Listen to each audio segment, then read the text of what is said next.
akhirnya Iraola telah diumumkan dan rasanya hampir pasti semua orang dah pun tonton interview Iraola. Vibes yang sangat bagus, bagi aku rasa macam vibes Rafa Benitez masa mula-mula dia datang. Cara dia cakap pun lebih kurang macam Rafa Benitez.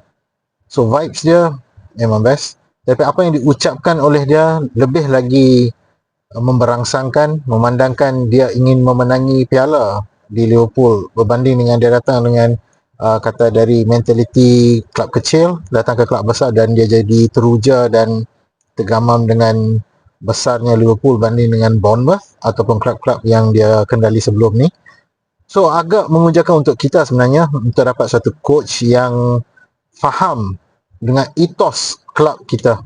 Pada masa yang sama, baru-baru ni ada ura-ura mengatakan Rio ingin dipancing oleh Bayern, tapi bagi pendapat aku, ia bukan satu berita yang mengejutkan. Liverpool semestinya akan menolak Bayern. Dalam minggu ni juga atau minggu lepas, kita dapat tanda tangan Joshua Abe dan elakkan dia dari dipancing oleh Chelsea seperti mana kita buat untuk Rio. So itu satu benda yang baik.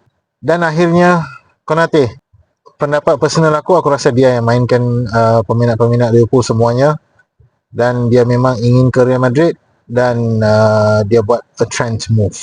Itu yang aku rasa lah. Jadi apa pendapat hampa yang dia dengar ni? Beritahu dalam komen. Kita sembang-sembang. Like, comment, subscribe. Bye.